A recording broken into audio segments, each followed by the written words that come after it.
જેવી ચૂંટણી આવે ને એટલે ફ્રીબીઝની ચર્ચાઓ ગરમાવા લાગે છે.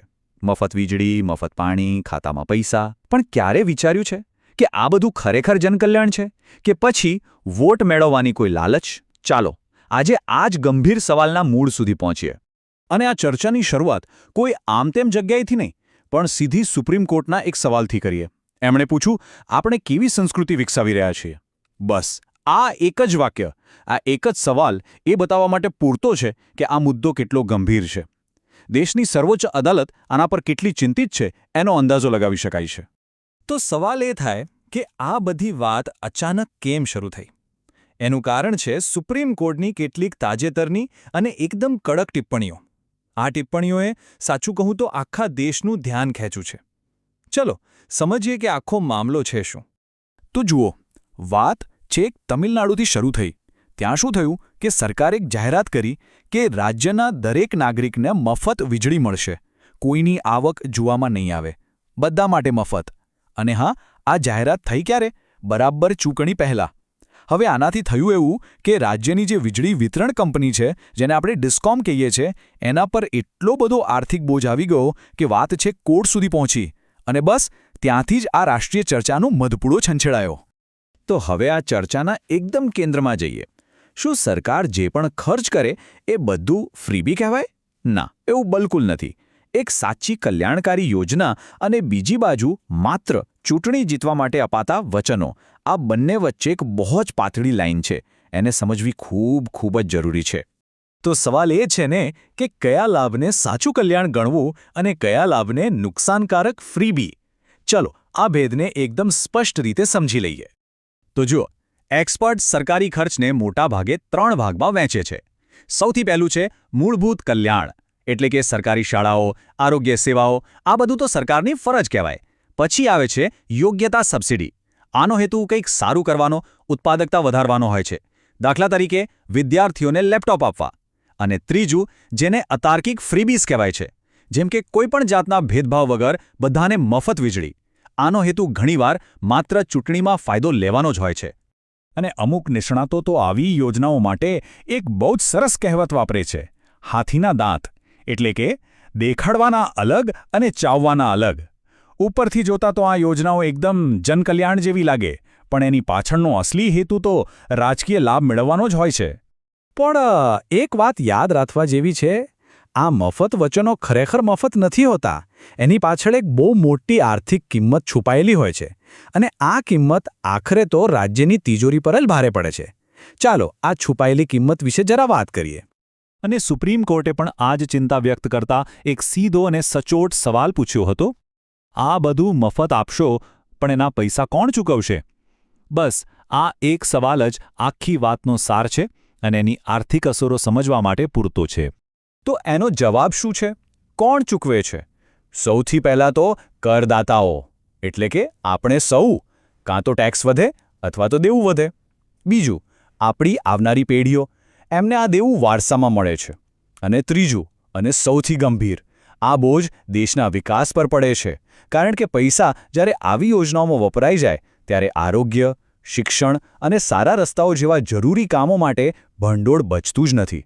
અર્થશાસ્ત્રમાં આના માટે એક શબ્દ છે, મહેસૂલી ખાધ. આને એકદમ સાદી ભાષામાં સમજીએ. માની લો કે કોઈ પરિવારની આવક કરતાં એનો રોજિંદો ખર્ચ જ વધી જાય અને એ રોજનો ખર્ચ પૂરો કરવા માટે પણ ઉધાર લેવું પડે. બસ આ છે મહેસૂલી ખાધ. અને આ સૌથી ખતરનાક પરિસ્થિતિ ગણાય છે. કેમ? કારણ કે એ બતાવે છે કે રાજ્ય પોતાનો રોજબરોજનો વહીવટ ચલાવવા માટે પણ દેવું કરી રહ્યું છે. અને આંકડો સાંભળીને કદાચ આશ્ચર્ય થશે. આર્થિક સર્વેક્ષણ કહે છે કે ગયા વર્ષે આવી યોજનાઓ પર 1.7 લાખ કરોડ રૂપિયા ખર્ચાયા. જરા વિચારો, આ રકમ કેટલી મોટી છે. આટલા પૈસામાં તો દેશમાં હજારો નવી શાળાઓ અને હોસ્પિટલો બની શકે. અને ચિંતાની વાત તો એ છે કે આ ખર્ચ એના આગલા વર્ષ કરતાં 5 ગણો વધારે હતો. આની એક સીધી અને તાત્કાલિક અસર તો વીજળી ક્ષેત્ર પર જ દેખાય છે. જ્યારે લોકોને મફત વીજળી મળે ત્યારે વીજળી કંપનીઓ, એટલે કે ડિસ્કોમ્સ પાસે પૈસા આવતા બંધ થઈ જાય છે. પરિણામે એ લોકો વીજળી બનાવનાર કંપનીઓને સમયસર પૈસા નથી ચૂકવી શકતા. અને આ આખું ચક્કર એવું છે કે ભવિષ્યમાં પાવર કટ વધવાનું અને વીજળીના તાર થાંભલાની જાળવણી ન થવાનું જોખમ ઊભું થાય છે. તો ચાલો હવે આર્થિક પાસાથી આગળ વધીને આ મુદ્દાના રાજકીય પાસાને સમજીએ, કારણ કે આ ફ્રીબી કલ્ચર એ ખાલી અર્થશાસ્ત્રનો વિષય નથી, એની પાછળ ઊંડું રાજકારણ અને ગંભીર સામાજિક પરિણામો પણ જોડાયેલા છે. એક પેટર્ન ક્યારેય ધ્યાનમાં આવી છે? સરકારના 5 વર્ષ હોય, પહેલા 4 વર્ષ બધું શાંતિથી ચાલે, અને પછી જેવું ચૂંટણીનું વર્ષ આવે એટલે અચાનક આવી મફત યોજનાઓની જાહેરાતોનો વરસાદ થવા લાગે. આવું કેમ? આ ટાઈમિંગ જ એની પાછળના હેતુ વિશે ઘણું બધું કહી જાય છે, નહીં? અને આનાથી થાય છે શું? રાજકીય પક્ષો વચ્ચે એક જાતની હોડ શરૂ થઈ જાય છે. એક બોલી યુદ્ધ છેડાઈ જાય છે. એક પક્ષ કહે કે અમે 2000 રૂપિયા આપીશું, તો બીજો કહેશે અમે 2100 આપીશું, અને ત્રીજો આવીને કહેશે અમે તો 2500 આપીશું. આ એવી હરીફાઈ છે જેમાં જીતે ભલે કોઈ પણ પક્ષ, પણ હારે છે તો દેશની અર્થવ્યવસ્થા જ. આની સામાજિક અસરો પણ ઓછી નથી. કેટલાક નિષ્ણાતો ચિંતા વ્યક્ત કરે છે કે આનાથી લોકોમાં કામ કરવાની જે ભાવના છે એ ઘટી શકે છે. અને એ તો છે જ, પણ જ્યારે રસ્તા, વીજળી જેવી પાયાની સુવિધાઓના વિકાસ માટે પૈસા જ ન બચે, ત્યારે નવા ઉદ્યોગો કેમ આવે? અને ઉદ્યોગો ન આવે તો રોજગારી ક્યાંથી પેદા થાય? આખરે આ બધી બાબતો દેશની આર્થિક સ્થિરતાને જ નુકસાન પહોંચાડે છે. તો ઠીક છે, સમસ્યા તો ગંભીર છે, એમાં કોઈ શંકા નથી, પણ એનો મતલબ એ નથી કે કોઈ રસ્તો જ નથી. ચાલો હવે કેટલાક સંભવિત ઉકેલો વિશે વાત કરીએ. એક સ્થાયી માર્ગ શોધવાનો પ્રયત્ન કરીએ. અને આર્થિક સર્વેક્ષણ પોતે જ એક ખૂબ સારો રસ્તો સૂચવે છે.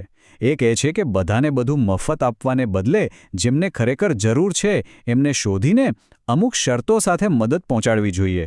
આને જ કહેવાય છે ટાર્ગેટેડ અને કન્ડિશનલ સપોર્ટ. આનું એક શ્રેષ્ઠ ઉદાહરણ દુનિયામાં છે, બ્રાઝિલનો બોલ્સા ફેમિલિયા કાર્યક્રમ. એમાં શું થાય છે? પરિવારોને સીધા પૈસાની મદદ મળે છે, પણ 2 શરતો પર. 1, એમના બાળકો નિયમિત શાળાએ જવા જોઈએ, અને બીજું, એમની નિયમિત આરોગ્ય તપાસ થવી જોઈએ. આનો હેતુ ખાલી પૈસા આપવાનો નથી.